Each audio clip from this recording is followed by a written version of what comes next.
So the first thing that you want to do when you're crafting a clickable title, you want to speak to the viewer's problem.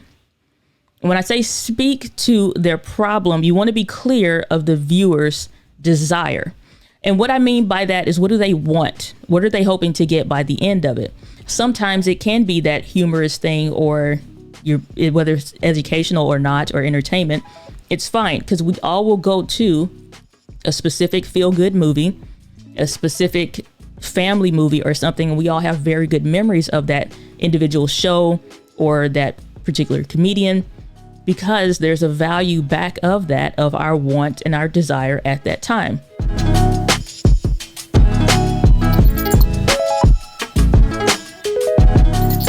What is up, entrepreneurs? Welcome to the Video Simplified podcast with me, your hostess, the mostess, Diana Gladney. This week, we're talking about titles that your audience will not be able to pass up.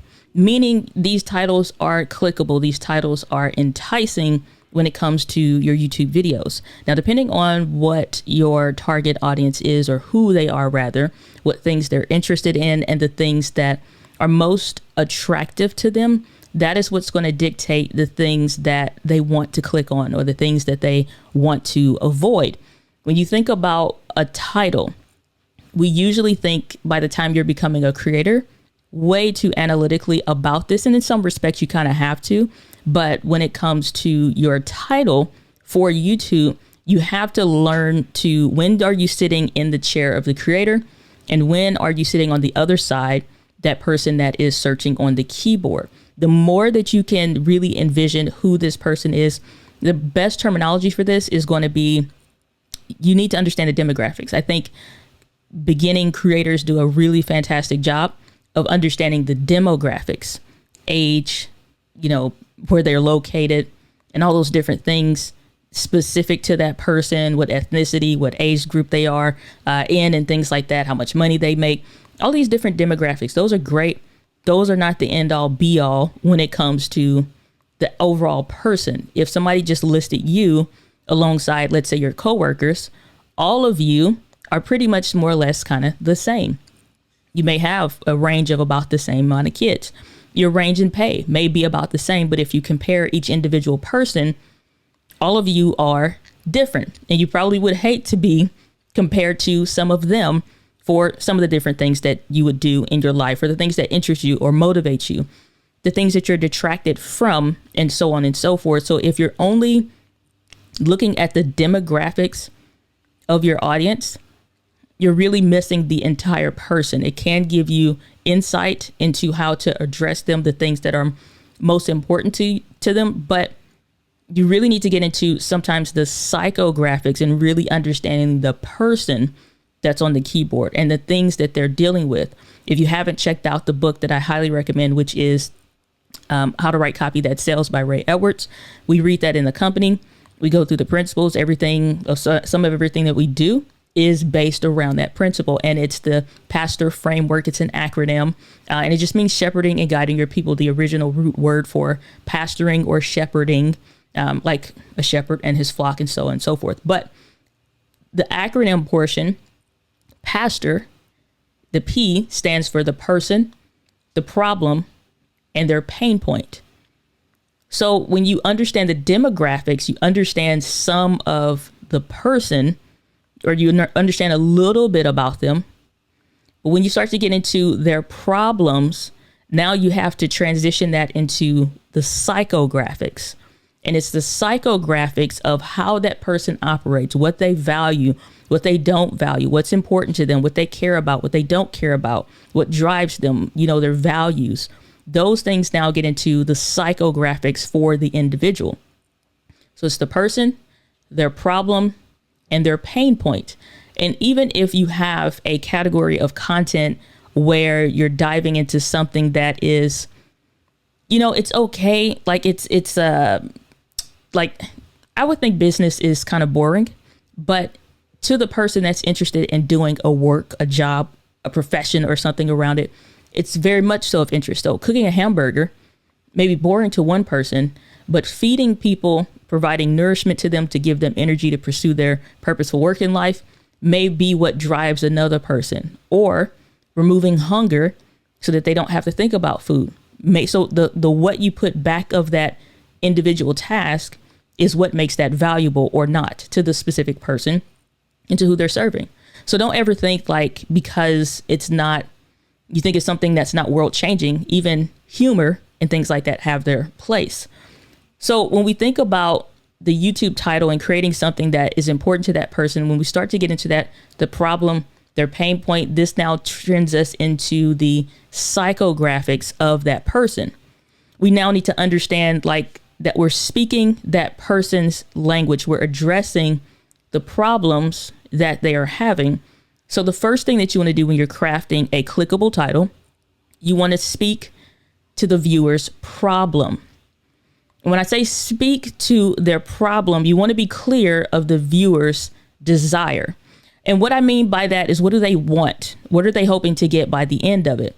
Sometimes it can be that humorous thing, or whether it's educational or not, or entertainment, it's fine, because we all will go to a specific feel-good movie, a specific family movie or something, and we all have very good memories of that individual show or that particular comedian, because there's a value back of that, of our want and our desire at that time, which may just be as something as simple as to laugh, or to have wholesome jokes, or to have good family entertainment that you don't have to worry about different social influences that may be negative in your home environment or just in your overall personal values. So you understand now, you're starting to see the picture of why just the demographics alone isn't contributing to anything. It's actually more harmful when you only stay in that vein of content.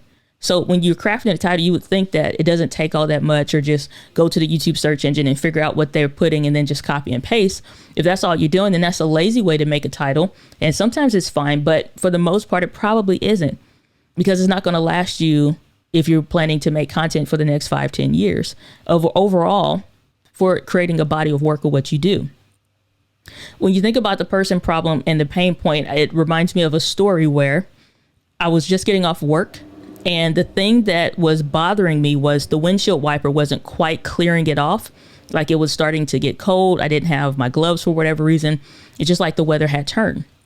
All of a sudden, I'm finding myself pulling up to like an Advanced Auto Parts, and I'm needing to really quickly figure out what are the sizes or the dimensions or what have you for my windshield wiper blades. I go in the store, obviously they can look it up, and I looked it up on the phone, and then I'm going in there, get them, and I'm running into a problem, which is like, okay, I want to hurry up and get home before the weather continues to turn bad. I don't have gloves. It's cold. And I'm steadily watching the skies kind of get grayer. It get colder, freezing temperatures, and all the rest. Well, unfortunately, things started to deteriorate so much so I need to figure out and go to a YouTube video and find my answer. How do I put these windshield wiper blades on? Back of maybe making that video for that mechanic, it's an everyday thing. He doesn't have to think twice about it. He or she, it's not that big of a deal. However, when you think about the problem that this person is having, and let's say there's a channel that's built around helping to make basic functions or basic things when it comes to your specific mechanic experience simple, easy for people to do. Now we're getting someplace. Now we're starting to touch on some stuff that really means something to somebody. So I go into YouTube search, put in how to put on windshield wiper blades for make, model of my car. Up comes like a 2 or 3 minute video. I watch that video and it gets me the answer that I'm looking for. And obviously not only gets the like and the gratitude or what have you, but if there were other things that I was wanting to know, like how to remove a stain off of the cloth seats with household products, for example. When you look at titles and things like that, that's usually more or less how people are going to find you. They're going to find themselves in a similar scenario. Maybe they uncover something in their life where your camera videos come up, or your ministry videos come up, or just the relationship content that you want to talk on and teach on. They've now encountered the problem that now, speaks to like their values and things that they want, and they start searching for a specific answer. So if your YouTube title isn't specifically diving into that, then it's not really that helpful to just go back up based off of what comes up in search, because it leaves out the human element of the person and their principles and the things that matter to them. So yes, if you look at the video of just how to put on the windshield wiper blades for a simple car, it doesn't seem to be that important. But the value of that channel of me in the moment is huge, because I'm in the right now version of the problem. So sometimes when you're looking at how you title your videos, you need to look at big picture instead of just that silo video, because that's a great way to lose track and lose focus of what's most important. The other thing is that when you look into the viewer's desire, you also need to consider the viewer's intent. And the viewer's intent is the why are they watching this? Yes, initially, my main thing may be to just solve the windshield wiper blade problem. But my overall desire may be to have a car that runs for the next 10 years efficiently and effectively, and become an educated car owner. Let's say if I was 20 something, which at the time I think I was, and trying to figure out how to take care of my car and have good longevity, take care, it looks nice and all that, right? Without racking up bills at the dealership. When you look at the overall principle behind what that person wants, the viewer's intent, maybe to initially solve that one problem. But the point of creating a library of content is so that even though you solve for this one problem, they can take a look at that channel and see just how much you really are caring about them and their overall existence in this area. I can come here and literally probably any of the questions I have about X will be solved. This is where I talk about your content needing to be a pain reliever for your people. If your content's not a pain reliever for your people, then it's not really solving enough problems. It's always going to be at some point where you feel like you don't have enough content ever. Something you have to really consider is that growing a channel, having content is a progressive process. It's a progressive process because there's always going to be gaps in the where you fill in for those people. And some stuff you just may not be able to help them with. Somebody's looking to host a major event that requires 10 to 15, 20 person team from the video and stuff like that's beyond my scope of my focus. And at some point, just like understanding, like, here's where I may recommend you to, that if you're looking for that next level, here's where I would say go, and being okay with that versus knowing the where you are, because that's also ways that you can detract from your channel overall and just become a detractor to what people want. They'll start seeing that you're posting stuff that's irrelevant to them. And it's the psychographics that really drive those things to make it seem like, you know what, this person gets me. Or you'll start to see those very, very encouraging comments that says, I've been looking for a channel like yours, or I'm so grateful I found a channel like yours. And it just brings home the point so much more. So when you think about this, it really, really makes a difference. And so I want you to know that, like, this is only one half of it. We're going to go into the other half right after we get into this week's Gear Fix. This week's Gear Fix is brought to you by Canva, Canva. Canva is the tool that we use that after we create our titles, and we are going to create something that is relative to the actual video. We'll go to Canva so that we can make the thumbnails. We do have now someone on our team that is starting to make some of those thumbnails and things like that. But this is a tool that has lasted me well over 5 years or so, and it's only gotten better and better and better. If you are a teacher, if you're an educator, if you have a nonprofit, you can get a free pro account for nothing. You can get access to all of the tools that really good educated designers that understand design principles and things like that, thumbnail theory to an extent. You can find some really good assets and tool like that. So moving forward, you can go ahead and go to dyna.link/gear fix, GEARFIX, to get that week's latest gear fix. So you can easily go there.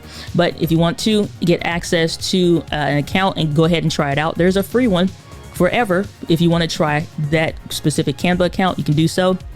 Or I highly encourage you to go ahead and upgrade to the next best thing, my opinion. But if you want to check out Canva Pro account, go to Diana.link/gearfix. So I think when it comes to you building out your actual channel's titles, and you can always go back through and update your titles. You can always go back through and update your content and things like that. You really want to be okay with understanding that at some point, your people expect you to lead them. At some point, your people expect you to lead them, which means that your content needs to be driving home a point, an overall point, if you will. And so the first half of that, like I said, is understanding the viewer's problem. When you start to get into the viewer's language, and this is the second thing that becomes part of the title, and your titles kind of want to hit on both. And we'll go through a couple of examples with this as well. So be clear on the viewer's language, meaning how are they searching for this? Now, once we understand the psychographics of what's driving that person, we can kind of start to understand the principles and the things that they really care about, and on and on. So we understand that overall person and what's driving them, what's pissing them off, what's going to be a pain reliever for their overall problem of that individual video, and then moving on for even playlists and things like that. The language portion is key because it's the difference between your video being a home run and it hitting where it's supposed to versus it just being scroll pastable. It's ignorable to an extent. The problem with this is when you look at sometimes search phrases or things like that, people think that's not good enough, that's not scientific enough, or that's the wrong language for that, and people just step over it. When I was first getting into video, people were looking up a bunch of stuff, and you can see in the comments of all these kind of different videos of who's teaching at the time. And you would see all these various questions. And sometimes I would know what my problem is, but I'm so new to the space at that time, I didn't understand what word to use or what it would be called. And so I remember specifically looking up a video, which was like how to get like a blurry background after like I noticed that. And so that's basically where I am in that moment of searching for something. I didn't know what the proper technical term was. You know what the proper technical term was for a lot of stuff of what I was doing with the cameras and the videos or whatever. I just knew and I understood for the moment what I was kind of dealing with and what it kind of felt like or looked like. And I'm like, maybe at some point I'll find the right definitions or something. But there's really no place that's going to give you the definitions for like the industry and things like that. You're searching blindly. When you understand the viewer's language, you can start to tap into this in a way that gets you clicks faster because the title is so on point. And it's so interest that even if they don't know anything about anything and they are brand new to your industry or your niche or the type of content that you make, it's attractive to them. And so when you dive into the viewer's language, you need to understand how are they searching for this. When you start to ask yourself and now take time to answer this, how are they searching for this? Now you can really start to dive into things. It takes you into like being that in that proper definition, like what's the true way to say this kind of a space versus how they're saying it. I had a client that did like accounting work. And so we're going through his video YouTube strategies and things like that. And I'm always going to ask my client after we're getting like so far into the sessions and things like, what is it that when you are consulting with people, when you're working with your clients, what do they say? What do they actually say? Because you being the expert, no matter where you are in your space, you're the expert to a point that you understand what they're dealing with. You know, when they say it, oh, I know what you mean by when you say that. What most people that are not familiar with like the YouTube space and the culture, what they'll do is they'll speak as the expert instead of speaking as the viewer. When you create this title, like my accountant client did, is like the difference between, I don't know, something to the effect of like a gross revenue, something or another versus, you know, this linear. It's just like, okay, but would they say it that way? No, they wouldn't, because they may not even know those words yet. If they're in the process of searching, they're looking for an answer, but it doesn't mean that they're able to necessarily get the words out, get the question out in a specific way that makes it make sense to, anybody else. Like, you have to understand be able to dissect that language. And so being able to translate from a journal, accounting journal, to when they say the big page with the list of everything, or the whole big list, itemized list of everything. You could say, oh yeah, you're looking at the general journal. But if you don't know how they're trying to say it and the descriptive words or language that they're doing, you're usually going to miss the whole point. But when you're titling your YouTube videos, you want to title these as what they would say. That doesn't mean that you can't ever use the proper professional terms that may be in your space or what have you, but it does mean lead with how they would say it more so than how you would say it. But what you can do is use suggestive themes to be able to direct them. So when you think about this accounting thing, if we're talking about the general journal versus some of the other examples in accounting or what have you, worst example I probably could have picked, but when you think about this, it's like you can show an image in the thumbnail that leads to them understanding and getting better clarity. So the title, you're only going to use about roughly 60 characters or so. Like, you don't need to have it uber long. But if you're thinking about, like, you can't add everything possible, like you can't keyword stuff to an extent, the title. So the thumbnail can use the suggestive themes to add more clarity to what the title can't say. So if you're showing for a QuickBooks accounting program, or if you're showing a specific something that they don't know what it is, you can show an image of that in the thumbnail. Trying to figure out how to work this out would be something, to the effect of what the thumbnail could say. Or confused about the general journal and showing they be like, oh, is that what that is? They won't know otherwise. So you have to be able to educate them in a way that's not overwhelming them. And that's not to say don't ever tell them the proper professional term, but when they're searching for something, this is now when you put that specific phrase or a set of keywords or something like that, you need to start with, and don't go very, very long. Just like, what are the 2, 3, even like 5 maybe words of a phrase of how they would say it? What are some of the things that they would actually search for? And so the second part of that, like I said, is to know how to translate that language and now craft that into a title that makes sense. So when you look at your title as a whole, it needs to have both sides of it so that it speaks to the person, the problem and their pain point, but it also speaks to the language that the person that is currently in that problem and pain point scenario will be able to have a solution for. So your title needs to have both of those. Crafting those specifically can be a little bit of work, but you're the expert and you know how to translate for them. No different if you knew how to speak multiple languages.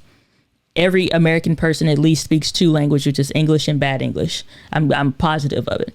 So everybody knows how to translate already, even if you don't necessarily truly speak another language. If you at least speak English, you can know how to speak proper English and improper English. You know it both ways, so you can translate. I remember one time with my aunt, and I said something like, I ain't got, like, it's something or another. Like, I ain't got no coffee left. And she's like, I ain't got. Really, I ain't got. I said, now granted, I could have said, I am currently out of, I no longer have, or no longer within my possession, or whatever phrasing I said. But the point is, you knew what I meant when I said when I said it. Therefore, I ain't got no more coffee. And so we laughed about it, but I understood both sides of it. But the key is, when you're crafting those specific titles for your people, would they say, I am currently out of coffee, or what they say, I ain't got no coffee. That's where I'm gonna leave it for this week. With that, guys, with a passion, I'll see you on the next episode.